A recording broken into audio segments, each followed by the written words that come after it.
KBS 1라디오 김성환의 시사야.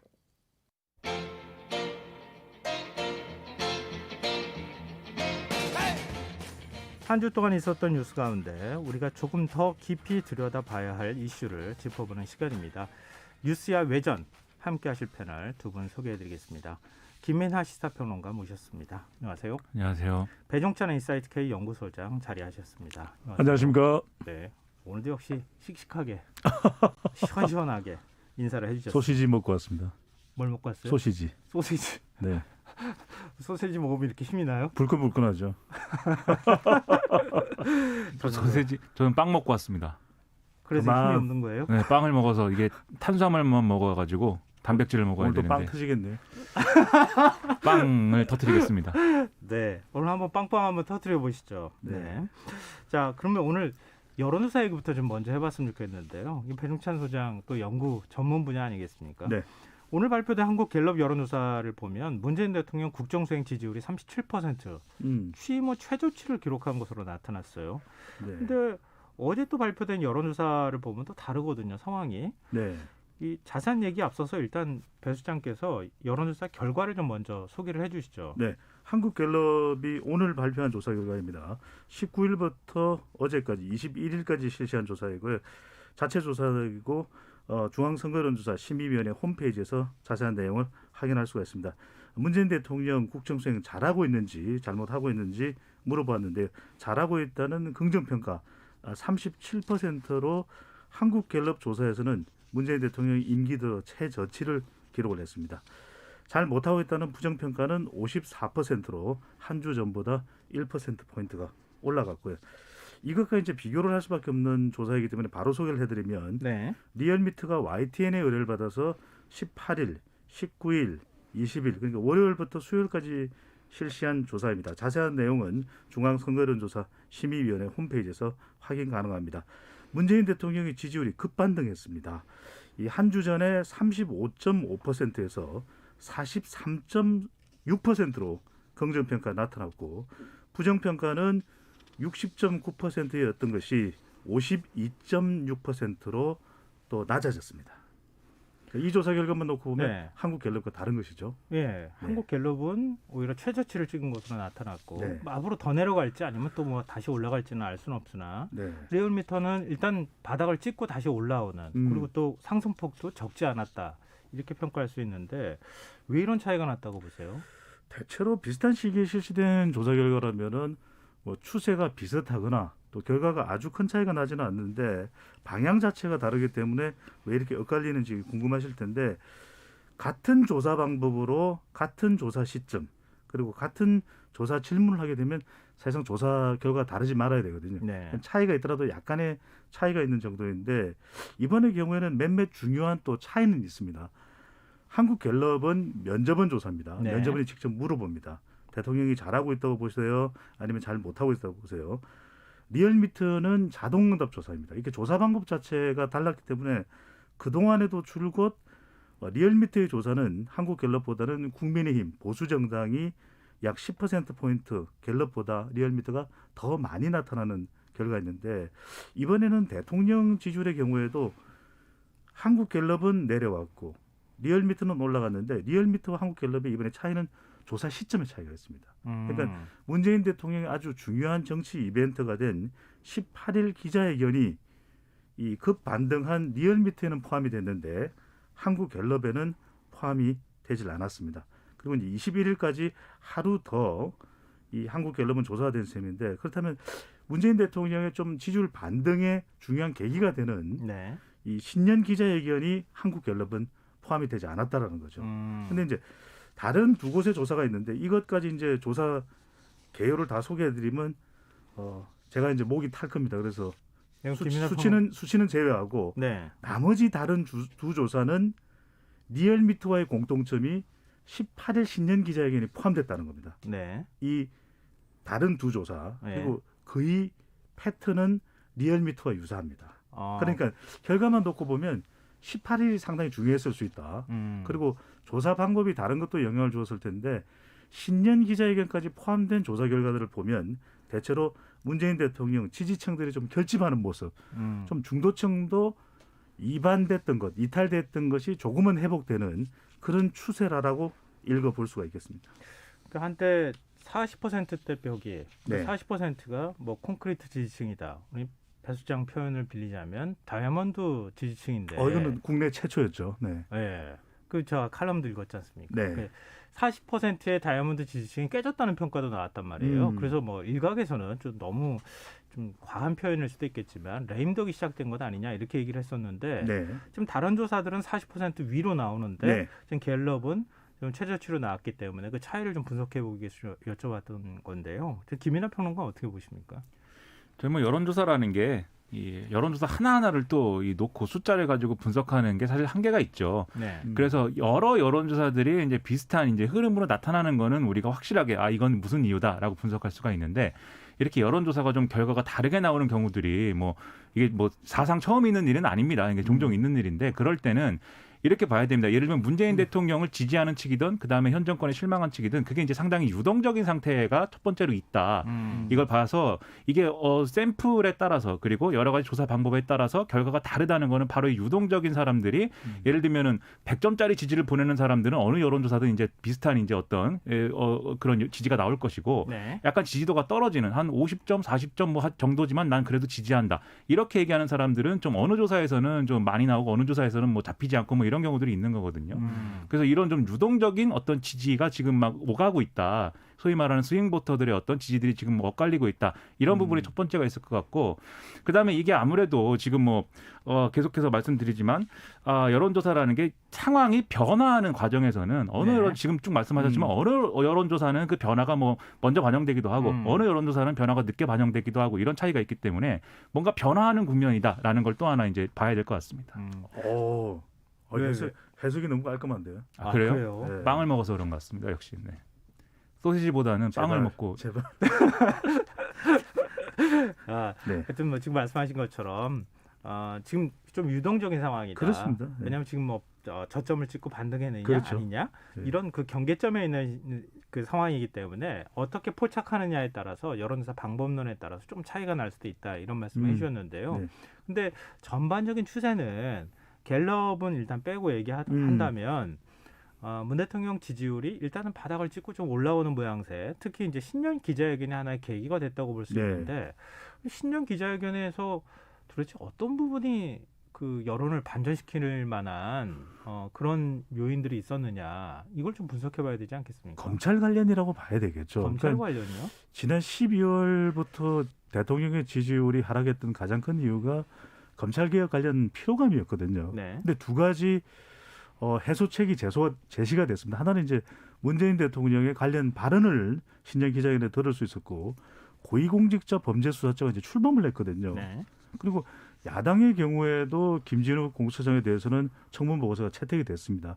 그만큼 국민들의 여론이 반영됐다고 볼 수 있겠죠. 그러니까 그동안 지지부진했던 7월 중순에는 출범했어야 되는 고위공직자 범죄수사처 이것이 출범된 것도 상당히 환영받을 만한 일이고 중도층으로부터도요. 네. 또 하나는 문재인 대통령의 발언입니다. 이 윤석열 검찰총장에 관련해서 어떤 입장을 밝힐지가 상당히 궁금했지 않습니까? 네. 그런데 문 대통령, 윤 총장은 문재인 정부의 검찰총장입니다. 검찰총장직을 하는 동안은 어떤 정치적 생각을 했어도 안 됩니다. 이게 이제 선을 그은 거죠. 이른바 과연 어떻게 대통령은 검찰개혁과 관련된 그리고 지난 한 2, 3주 동안에는 이른바 추윤 갈등이라는 게 눈에 볼 수가 없거든요. 네. 바로 이런 부분들이 해소되면서 지지층들은 결집되고 아까 김연아 평론가 굉장히 좋은 분석을 해주셨어요. 왜냐하면 대통령의 느슨한 지지층이거든요. 이른바 대통령을 50점, 60점으로 이렇게 긍정적으로 평가를 하더라도 조금 100점은 아닌 쪽에 방점을 두는 경우를 이제 좀 느슨한 지지층들도 결집을 했겠죠. 네. 또 이탈했던 중도층도 돌아오는 중요한 계기를 만들어준 것이 저는 문 대통령의 검찰 관련된 발언. 물론 이제 사면론 관련된 그 부분에 대해서 선을 그었던 것도 호남 지지층들이 되돌아왔고 네. 40대와 화이트 칼라도 재결집하는 모습도 볼 수가 있었습니다. 김민하 평론가 어떻게 보세요? 이게 지금 대통령 지지율에 계속 영향을 미치고 있는 게 사실은 이제 기자회견도 있지만 코로나19하고 부동산 이런 것들이 같이 영향을 미쳤는데 부동산 상황은 이제 변함이 없는 것이고 코로나19가 그래도 이번 주에 좀 어느 정도 완전히 지금 뭐 위기를 지난 건 아니지만 어느 정도 그래도 좀 안정이 돼가는 그런 추세에 있습니다. 그래서 네. 이 부분이 긍정적 영향을 미쳤다고 보고 기자회견에서는 이게 대통령이 어쨌든 입장을 명확하게 정리를 한 게 제가 주요하다고 생각하는 게 이 작년에 이제 여러 가지 추경 갈등이다 뭐다 얘기가 나올 때 가장 좀 비판의 정도가 컸던 게 대통령의 입장이 뭐냐였어요. 대통령이 왜 가만히 있는 거냐, 이 상황을 왜 정리하지 않는 거냐 이런 이제 의문들이 있었던 건데 네. 지금 어쨌든 말씀하셨듯이 여러 가지 정치적 국면이 이제 좀 뭔가 해소가 되는 방향으로 이제 가는 거지 않습니까? 거기에 대통령이 윤석열 검찰총장에 대한 입장을 명확하게 문재인 정부의 검찰총장이고 정치를 뜻하고 지금 뭐 하고 있는 건 아니다라고 얘기함으로써 하나의 국면을 이렇게 끝낸 거죠. 정리를 한 거죠. 그리고 이게 앞으로 윤석열 검찰총장이 정치를 할 마음이 지금 뭐 그런 걸 가지고 있지 않다라고 하는 것은 그렇게 규정하는 것은 앞으로 검찰이 뭐 여러 가지 정권이 불편할 수 있는 수사도 할 수 있고 그런 상황인데 그 수사를 지금 굉장히 그 불편해하는 어떤 그 근거 중에 하나가 윤석열 총장이 정치하려고 지금 그 성과 남기려고 지금 이 정권을 굉장히 타격을 주려고 편향된 수사를 하는 거 아니야? 이런 의심 아니었습니까? 네. 근데 그런 의심이 사실은 뭐 근거가 있다고 생각하는 분들도 있지만 그 너무 그 검찰 수사를 너무 그런 식으로만 본다라고 하는 불만도 있는 거거든요. 근데 문재인 대통령이 이렇게 정리를 하면 사실은 이 검찰 수사를 갖고 또 계속 왈가왈부하는 이런 앞으로의 갈등 구도는 좀 덜하겠다 이런 생각을 할 수 있는 거죠. 지지층 입장에서. 그래서 사실 지지층 입장에서는 앞으로 이런 불필요한 갈등이 이 정권의 어떤 여러 가지 발목을 잡는다라고 생각을 했는데 일단 그것을 대통령이 명확하게 정리해줬기 때문에 일단은 지지율이 회복되는 국면으로 가는 어떤 계기가 만들어졌다고 봐야 되는 겁니다. 흥미로운 걸 하나만 발견할 수 있는 요거 하나만 좀 네. 추가적으로 말씀을 드릴 수밖에 없는데 김민하 평론가 말씀하신 것처럼 대통령의 윤 총장 관련된 발언이 있고 난 이후에 신년 기자회견이죠. 네. 그날부터 실시된 조사 결과를 종합적으로 분석을 해보면 차기 대선 후보 지도 조사에서 윤 총장의 지지율이 내려간 모습도 확인을 할 수가 있습니다. 네. 그것도 결국 영향을 받았다고 봐야 되겠죠. 그동안에 이제 검찰 개혁 그리고 법무부 검찰 갈등 과정에서 윤석열 총장에 대한 국민적 그 뭐라고 할까요? 뭐 지지라든가 이런 것들이 있었는데 갈등이 완화되면서 함께 어떤 기대 심리도 같이 빠지고 있는 현상이 나타나고 있다. 그렇죠. 지금 그런데 이제 전반적으로 보면 오히려 그동안에 이제 민주당에서 검찰 개혁 과제들 더 추진하겠다. 그래서 법 개정안도 내고 뭐 이 그 기소청을 만드니 뭐 이런 얘기까지 나왔었잖아요. 근데 오히려 문 대통령은 민주당이 막 앞서서 나가는 모습을 오히려 정리를 해준 그런 모양도 좀 있었던 것 같아요. 예를 들면 사면과 관련해서도 이낙연 대표가 사면 관련돼 있는 발언을 내놨는데 혼란이 좀 벌어졌지만 문 대통령이 또 다시 정리해준 측면이 그렇죠. 있고, 그러니까 오히려 어떤 문제를 돌파하거나 갈등을 다시 새롭게 불러일으키는 방식으로 뭔가의 입장을 취한 게 아니라 좀 가급적 갈등을 안 일으키는 방식으로 입장을 내놓은 게 아닌가 그런 생각도 좀 저는 한편으로 문재인 대통령이 해봤거든요. 빨간 펜 선생님 역할을 한 거죠. 안 풀어지던 문제를 풀어준 거죠. 오히려 대통령이 정리해줬다. 여러 그렇죠. 가지 국정 현안에 네. 대해서. 왈가왈부가 됐던 것이 또 사면론인데 대통령이 명쾌하게 또 정리를 했고 또 이익 공유제와 관련해서도 좋은 아이디어다. 하지만 또 제도화되기는 또 쉽지 않은 점도 고려해야 되지 않겠냐. 이렇게 소통이 됐던 것이 결과적으로는 국민들은 통통통 소통이 돼야 됩니다. 그런 네. 리더십을 좀 기대를 했던 겁니다. 대통령이 여러 가지 갈등 현안에 대해서 명확하게 입장을 표명해서 오른쪽으로 가는 거냐 왼쪽으로 가는 거냐 네, 직진이냐 네. 유턴이냐 네. 이거를 명확히 해주길 바랬는데 작년에 그런 모습이 안 보였지만 기자회견에서는 보였기 때문에 네. 그 점이 이제 평가를 받았다고 저는 생각을 합니다. 오늘 김민하 평론가가 이렇게 진짜 빵빵 터트려 주시죠. 아, 그래요? 오늘 왜 그러지? 왠지 이렇게 좋은데요? 정리를 좀 해주시는 분위기인데. 왜 그랬을까요? 네. 빵에 커피가 섞였나요? 빵에요? 어. 커피가 섞이지 않고 지금 커피를 마시고는 있습니다. 옆에 제작진이 줘서. 네. 다음번 다음부터 항상 커피를 주시기 바랍니다. 보지 마요. 네. 참 근데 문 대통령의 그 신년 기자회견 때 발언 가운데 좀 논란이 됐던 게 있었어요. 입양 관련 발언.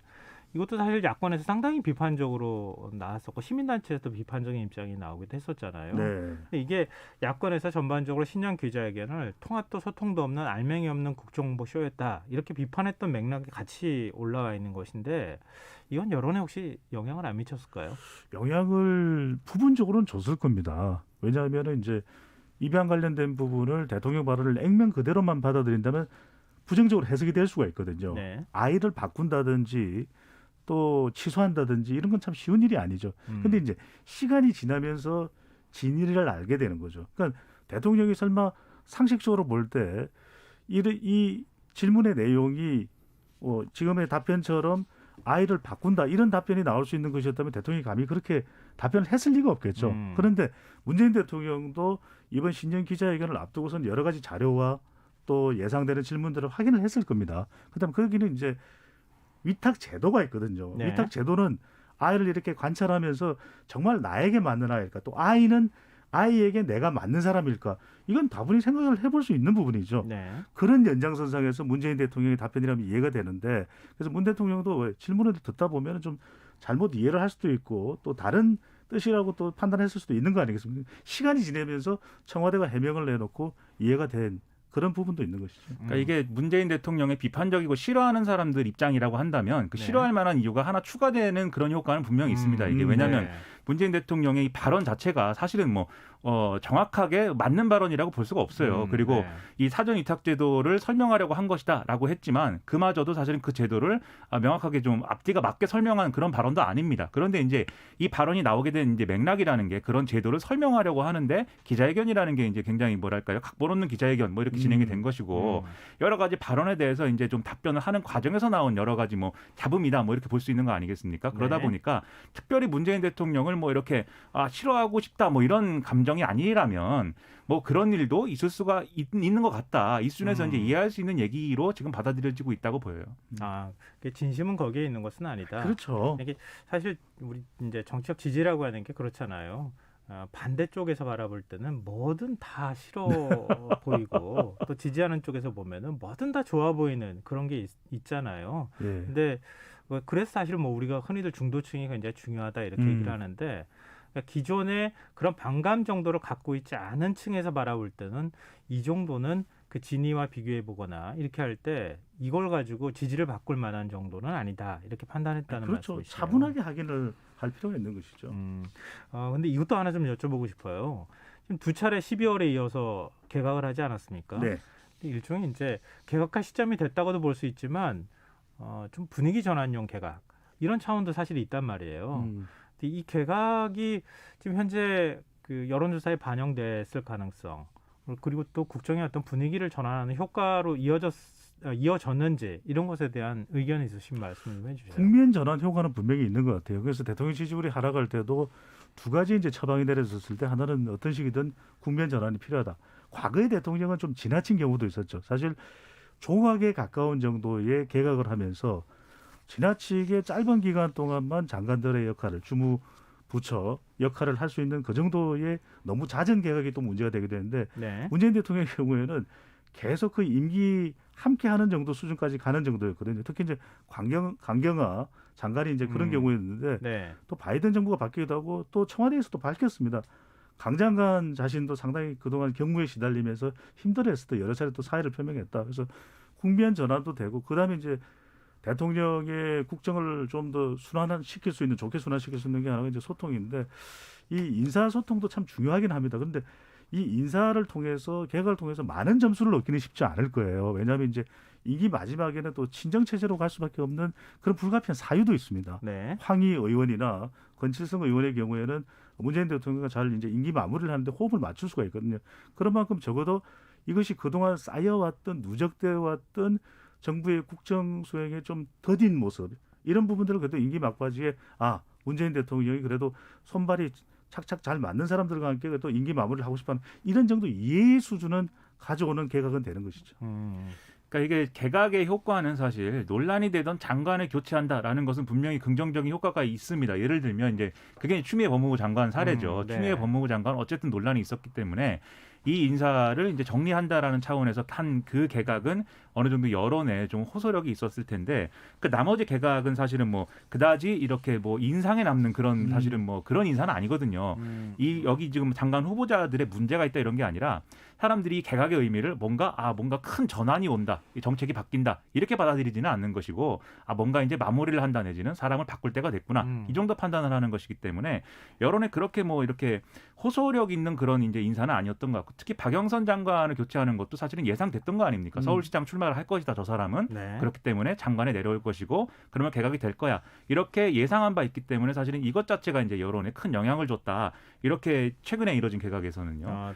그분에 있어서는 그 두 분의 의견이 약간 좀 엇갈리는 것 같은데요. 우리 뭐 보통 개각한다고 하면은 정말 뭔가 신선한 인물, 이렇게 그런 새로운 어떤 면모들을 보일 만한 사람이 입각이 된다. 그러면은 국민 여론이 확 반응하잖아요. 근데 그런 개각은 또 아니었다 이렇게 또 근데 이제 평가를 앞으로 해주셨네요. 인사청문회를 진행을 하면서 네. 초미의 관심사 이제 박범계 후보자 예, 인사청문회죠. 그렇죠. 여기서 이제 여론이 어떻게 되느냐는 좀 지켜봐야 되겠죠. 지금 야권에서 단단히 벼르고 벼르고 있으니까. 있죠. 네. 소시적에 뭐 했는지도 지금 다 얘기하는 상황이어서 상당히 긴장이 됩니다. 그 약간 네. 아쉽다는 게 이런 건 있어요. 왜냐하면 이제 우리가 기대치가 네. 문재인 대통령이 그래도 아주 개혁 정부를 선언했던 또 선언하고 나선 정부였기 때문에 좀 여성과 좀 젊은 세대들이 좀 많이 발탁이 됐으면 좋았을 하는데 그 부분은 아직 뭐 인기가 남아 있긴 합니다만 좀 충족되지 못해서 그런 부분들은 이제 지적을 받을 수 있는 부분이겠죠. 네, 알겠습니다.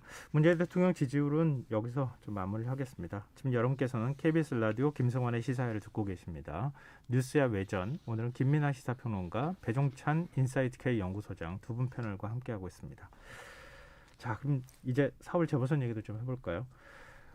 선거를 앞두고 지금 그 부산 민심의 변화가 감지가 되고 있다 이런 얘기가 나와요. 실제로 리얼미터 여론조사에서 국민의힘의 부산, 울산, 경남 지역 지지율이 좀 떨어지는 것으로 나왔거든요. 지금 부산 지역 민심이 좀 뭔가 달라지고 있다고 보십니까, 두 분은? 변화가 있다고 봐야 되겠죠. 그게 아까 굉장히 중요한 용어를 김민하 평론가가 이야기를 해주셨는데 이 지지율의 유동성이 커진다. 유권자들의 유동성이 커진다는 건 이제 선거를 앞두고 어떤 기준으로 이제 정부를 평가하느냐 또는 선거에 출마하는 예상 후보들을 평가하느냐 이게 상당히 중요하거든요. 근데 네. 우리가 그동안에는 주로 지방의 경우에도 중앙 정치의 잣대로 평가를 하려고 했어요. 정권 심판이다 또는 정권 안정이다. 근데 사실 부산 시민들에게는 지역의 민생과 경제 발전이 더 중요할 수도 있는 부분이거든요. 그런 만큼 최근 들어서는 가덕도라고 하는 이슈가 굉장히 중요한 이슈가 됐어요. 네. 그러니까 오히려 이것이 문재인 대통령에 대한 견제 이런 성격보다는 우리 유권자들이 판단할 때는 특별법 등을 통해서 우리 지역의 향후 50년간을 책임져 줄 수 있는 가덕도가 신공항이 들어선다면 이게 얼마나 좋은가 이런 판단을 할 수가 있거든요. 그런 만큼 이전에 한국 정치 그러면 지방 정치는 거의 중앙 정치에 대한 의존성이 상당히 강했습니다. 선거 때도 그렇게 사실은 선거 결과도 그렇게 연결이 되기도 하고 그랬었잖아요. 그렇죠. 그런데 이제 좀 마음이 바뀌는 거죠. 이게 이제 또 전국적으로 동시에 실시되는 선거가 아니라 부산과 서울이기 때문에 부산이 이 가덕도 신공항이라면은 서울의 경우는 이제 부동산이다. 그러면 오히려 더 유동성이 큰 쪽은 지금 부산 지역 민심이고 그런 것이 여론 결과에까지 반영돼서 나타나고 있는 것이죠. 근데 방금 전에 굉장히 중요한 지점을 말씀해 주셨어요. 보통 지방선거 같은 경우에는 지역 현안이라는 게 있는 거잖아요. 그렇죠. 지역 현안이 있고 중앙 정치와 연결되는 뭐 정당에 대한 지지도든 아니면은 현직 대통령에 대한 평가든 이런 게 같이 맞물려 있기는 하지만 사실 본질적으로는 지역 현안과 관련되어 있는 이 부분이 굉장히 중요하게 작용하고 지역 인물론이나 이런 것들도 같이 작용을 하는데 그럼요. 지금 분위기 그동안의 분위기로 보면은 뭐 정권 심판론이다. 그리고 또 그동안에 이제 정권의 그 정책들 추진해왔던 것에 대한 평가를 하기 시작한 시점하고 맞물렸기 때문에 그런 부분이 더 많이 영향을 미치지 않겠느냐 했는데 지금 말씀하신 거는 가덕도 공항이나 이런 지역 현안들이 급부상하기 시작했다 이런 거잖아요. 김민하 평론가도 그렇게 생각하십니까? 동의하세요? 그렇죠. 부산 지역이라는 게 과거에 이제 영남, 뭐 소위 말하는 뭐 우리가 남이가 시절보다는 많이 이제 유동화됐죠. 스윙 보터들이 훨씬 많이 늘어난 건 사실입니다. 그런데 이 스윙 보터들의 관심사는 지금 말씀하신 이제 경제일 수밖에 없어요. 근데 이제 문재인 정권 중반에는 예를 들면 뭐 최저임금 인상이라든지 이런 것들 때문에 사실 부산 경제가 뭐 어렵다 뭐 이런 얘기도 많이 나오고 했는데 지금 그 경제 이슈를 지금 이 시점에서는 사실은 서울의 경우에는 코로나19와 부동산이 이제 경제 이슈가 됐지만 부산의 경우에는 역시 코로나19하고 그다음에 말씀하신 가덕도 공항입니다. 그 가덕도 공항이라는 게 서울 사람들은 그게 공항 얘기지만 부산 사람 입장에서는 그것은 이제 그 지역 경제를 얼마나 되살릴 수 있느냐 뭐 이 문제로 지금 바라보고 있기 때문에 네. 경제 문제인데 이거를 여당이 지금 적극적으로 추진한다고 하니까 경제라는 문제에 있어서의 약간의 안심이 되는 그런 분위기가 일단은 생겼다 이렇게 봐야 되겠죠. 그러면 이제 야당의 측면에서는 국민의힘 측면에서는 그러면 이 부산 사람들이 부산의 유권자들이 국민의힘을 볼 때 계속해서 국민의힘도 한번 믿어볼 만해라고 하면 여당이 갖고 있는 경제를 좀 해결해보겠다고 하는 기대감과 국민의힘 그래도 한번 믿어볼까가 경합을 할 텐데 지금 국민의힘은 또 믿을 만하지 않다라는 생각이 많이 커지고 있는 국면이라고 생각을 하거든요. 왜냐하면 첫 번째로 지금 서울시장 재보선에서의 단일화 문제가 사실은 부산에도 일정 부분 영향을 주는 것 같습니다. 어쨌든 단일화를 해야 뭔가 이 정권 심판론에 불이 당겨지고 그걸 동력으로 해서 야권 지지자들이 안심할 수 있는 국면이 만들어지는데 어쨌든 앞뒤 관계가 어쨌든 뭐 지지부진하잖아요. 서울 상황이. 그런 것들이 이제 영향을 이 고공전에서는 영향을 미치고 있고 두 번째로 부산에 출마한다고 하는 지금 야권 후보들이 네. 지금 경선을 치르기 전이지만 굉장히 과열돼 있습니다. 그래서 1등인 박형준 교수에 대한 지금 견제론 이런 것들이 들어가면서 각각의 이제 그 경선 후보들에 대해서 이 부산 지역을 좌지우지했던 거물들이 누가 각각을 후원해주고 있느냐 뭐 이런 얘기가 돌아다니기 시작하면서 네. 과열 국면이거든요. 근데 스윙 보터들 입장에서는 이런 상황은 이런 그림 별로 좋아하지 않습니다. 그래서 국민의힘에 대한 어떤 실망은 조금 쌓이고 있는 국면, 여당에 대한 기대감은 조금 늘어나고 있는 국면. 이게 지금 선거에 영향을 주고 있다 이렇게 좀 보입니다. 네. 근데 지금 김종인 비상대책위원장이 가덕도 신공항과 관련해서 발언 내놓은 게 또 당내에서도 논란이 되고 있어요. 그러니까 가덕도 신공항이 들어선다 해도 부산 경제가 달라지지 않는다. 그렇게 얘기를 했고 지금 주호영 원내대표 같은 경우에도 예비 타당성을 거치지 않고 하는 게 맞는지 고민 중이다. 아무래도 이제 그 대구가 지역구이기도 하니까요. 근데 지금 민주당은 가덕도 신공항 특별법을 2월 임시국회 내 처리하겠다 이런 입장이란 말이에요. 네. 만약에 가덕도 신공항이 이번에 어떤 투표를 하는 데 있어서 주요 어떤 요인이 된다고 하면 그러면 이게 좀 국면이 더 국민의힘 쪽에서 불리하게 넘어가지 않을까요? 그러니까 국민의힘도 후보들은 태도가 다르지가 않아요. 그러니까 부산 지역에 지금 그렇죠. 부산 지역의 국회의원들도 국민의힘의 국회의원도 그렇고 또 지방의회의 의원들도 그렇고 또 출마가 지금 거론되고 있는 출마 공식 선언을 한 후보들도 그렇고 이미 이제 후보 등록을 마쳤죠. 다들 가덕도 공항에 대해서 찬성을 하는 거예요. 이게요. 어디서 온 트라우마냐면 우리가 2010년 무상급식 트라우마가 있거든요. 네. 그 당시에 사실상 전국 동시 지방선거를 지배했던 이슈가 무상급식이에요. 그러니까 심지어는 지방 같은 경우에는 또 서울 외곽에는 지하철 연장 이런 게 상당히 중요한 그런 지방선거 이슈가 되기도 했었거든요. 네. 그런데도 그 모든 것을 다 제외하고 뛰어넘는 이슈가 바로 이 무상급식이었단 말이에요. 그런데 처음에 이 부분을 당시에 보수 정당인 이 한나라당에서는 계속 반대를 하다가 그러다가 나중에는 어떻게 입장을 바꾸냐면 유기농 무상급식을 하겠다. 그런데 이건 안 먹히는 거죠. 왜냐하면 이미 선점 효과가 발생을 한 겁니다.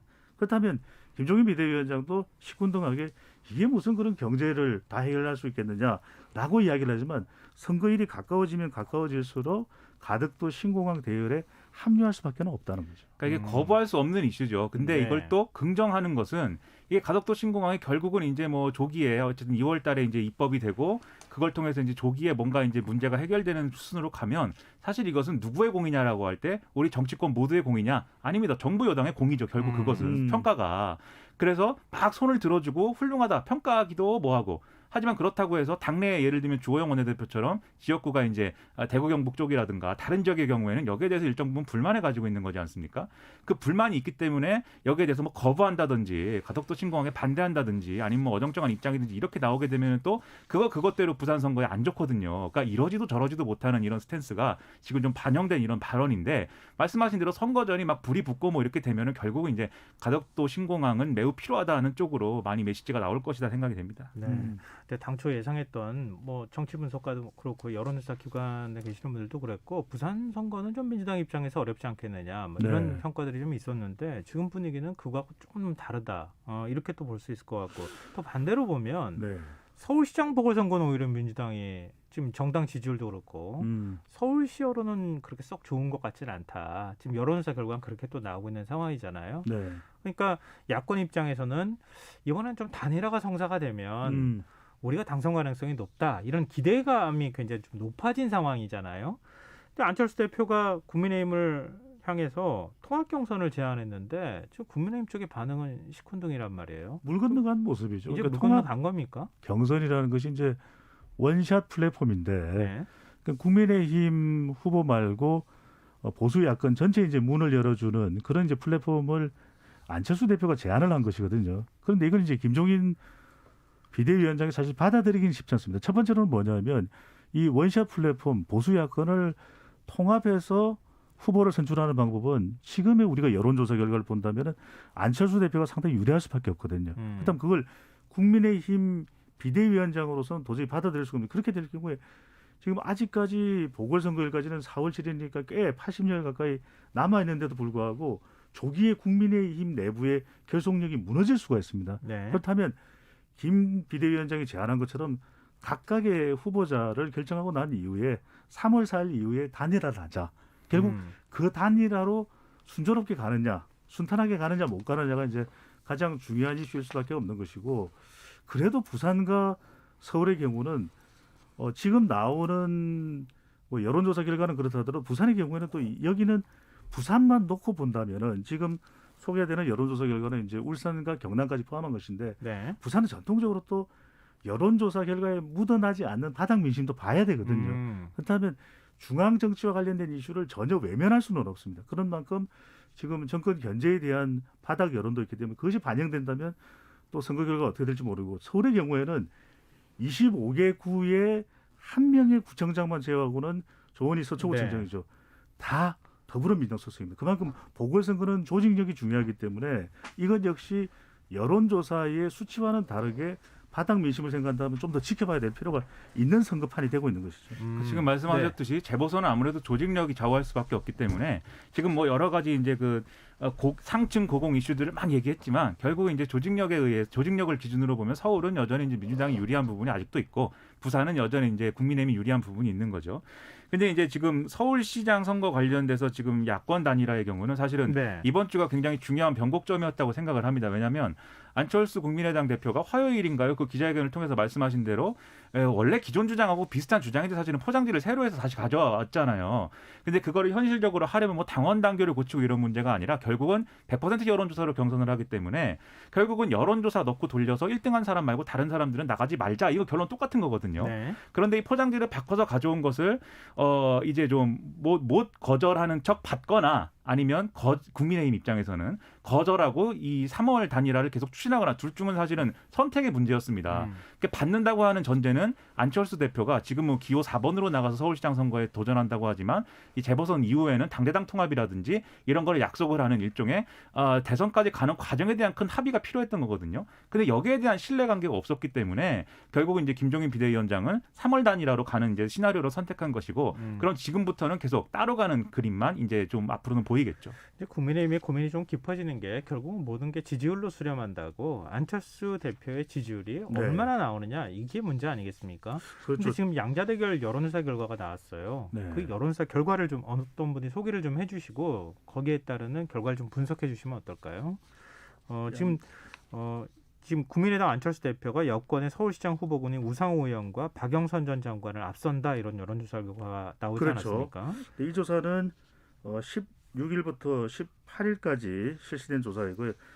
서든 포스트 RNC가 주간 조선의 의뢰로 실시했던 조사 결과입니다. 이 조사 결과를 보면 자세한 사항은 중앙선거론조사 심의위원회 홈페이지에서 확인 가능하고요. 이 조사를 보면 안철수 대표가 박영선 전 장관 그리고 또 우상호 의원을 네. 모두 이제 여권 후보들을 앞서는 그런 조사 결과로 나타났습니다. 물론 이제 박영선 전 장관은 큰 차이가 아닙니다. 그리고 박 전 장관이 아직 공식 출마 선언을 하지 않은 상태이기 때문에 네. 실제로 이제 공식 출마 선언을 하고 난 이후에 조사는 또 변화가 있을 거기 때문에 그것과는 좀 다르게 또 볼 필요가 있겠죠. 수치를 좀 말씀드리면은 안철수, 박영선 이렇게 양자 대결할 때 안철수 41.5, 박영선 33.5, 네. 나경원, 박영선일 경우에는 각각 38.3, 36.1, 박영선, 오세훈일 경우에는 35, 31.5, 그리고 안철수, 우상호일 경우에 40.0, 29.5 이렇게 숫자가 나오는데요. 42%. 42. 예. 42 대 29.5 이렇게 나오니까 안철수 대표는 누구랑 붙어도 이기는 것으로 지금 나오는 거란 말이에요. 그러니까 이걸 지금 여권 입장에서 후보군을 정리하고 결국 당내 경선을 해야 되는 상황인데 좀 지금 국민의힘도 고민스럽고 여권도 좀 고민스러운 부분이에요. 지금 여권은 어떻게 해야 되는 겁니까? 좀 분위기가 그렇게 뜨는 것 같지도 않은데. 그래서 이제 뭐 분위기가 뜨지 않다 보니까 뭐 경선을 여러 사람이 나오는 게 굉장히 좋다라고 많이 얘기했지만 결국 그거는 이제 성사가 되지 않은 국면이기 때문에 결국 양자 대결을 얼마나 흥미롭게 가져가느냐 뭐 이게 관건이 되겠죠. 근데 두 사람 다 박영선 전 장관도 그렇고 우상호 의원도 그렇고 사실은 지금까지 이제 싸워온 여러 가지 경력이나 이력이나 이런 것들을 보면 충분히 이제 박진감 넘치는 토론이라든지 이런 걸 충분히 할 수 있거든요. 그래서 뭐 김진표 의원의 경우에는 뭐 KBS 라디오에서 뭐 메시와 호날두의 뭐 대결이 될 것이다라고도 네. 얘기를 했는데 과연 그런 대결이 될 것이냐. 뭐 메시와 호날두까지는 아니더라도 네, 우리 뭐랄까요 손흥민 선수와 그다음에 차범근 감독 정도의 네, 그런 승부는 해볼 만하지 않는가. 네, 마지막으로 백인천 소장. 간결하게 정리를 해드리면 네. 이 조사 방금 전에 양자 대결 조사는 문재인 대통령 지지율 급 반등된 결과 반영 안 된 조사예요. 그 이야기는 무슨 말씀이냐면은 네. 결국 안철수 후보의 경우 대표의 경우에는 단일화가 잘 될 것을 이제 가정한 상태일 겁니다. 그렇다면 중요한 것은 보수 야권 안철수 대표는 결국 단일화에서 영향력이 극대화됐을 때 이런 결과가 나올 수 있는 것이고 또 박영선 전 장관과 우상호 의원의 경우는 대통령 지지율이 중요합니다. 그러니까 대통령 지지율이 네네. 45%를 기준으로 해서 위로 가느냐 내려가느냐 이 부분이 상당히 중요해 보입니다. 그 네, 시간이 앞으로- 안철수 대표의 편이 아니에요 사실. 네. 아, 네, 앞으로 어떤 부분들을 좀 주목해봐야 하는지 마지막으로 그 포인트를 좀 짚어주셨는데요. 지금 앞서 이제 저희 청취율 조사 기간 마지막 날을 맞아서 2021년 시사에 바란다는 주제로 저희가 문자를 좀 받고 있는데요. 청취자분들께서 문자를 좀 보내주고 계세요. 두 분도 좀 도와주세요. 네. 자, 먼저 소개해드리겠습니다. 8412님. 예전에 인터뷰 코너에서 정호성 시인이나 손여름 피아니스트 나왔을 때 너무 좋았어요. 문학의 인사들도 보다 자주 모시면 더 풍성한 프로가 될 것 같아요. 이런 바람 보내주셨습니다. 8083님도 문자를 보내주셨는데요. 과학과 의학 관련 내용이 더 많이 편성 추가되면 좀 더 유익한 시사회가 될 것 같으며 지금도 퇴근하면서 배 소장님과 김평론가님 배 소장을 먼저 이야기를 하셨네요. 네. 대담을 잘 듣고 있습니다. 항상 파이팅하겠습니다. 네, 사랑합니다. 네. 앞에 얘기들을 요약하면 정치 얘기는 좀 줄여라 뭐 이런 얘기 같기도 한데 그런데 3205님이 김민아 평론가 더 자주 불러주세요. 시사야 정치율 스트레스 너무 받지 마시고 지금 방향대로 파이팅입니다. 이렇게 말씀해 주셨거든요. 제가 나와서 정치가 아닌 얘기를 해야 되나 봅니다. 동생이죠? 저 외동아들인데 네, 네. 어떻게 또 네. 아니요, 두 분 너무 평가가 좋으셨어요. 네, 앞으로도 많이 기여해 주시라고 믿습니다. 사랑합니다. 네. 오늘 뉴스의 외전 여기서 마쳐야겠습니다. 지금까지 김민아 시사평론가 배종찬 인사이트 K 연구소장 두 분과 함께했습니다. 고맙습니다. 고맙습니다. 감사합니다.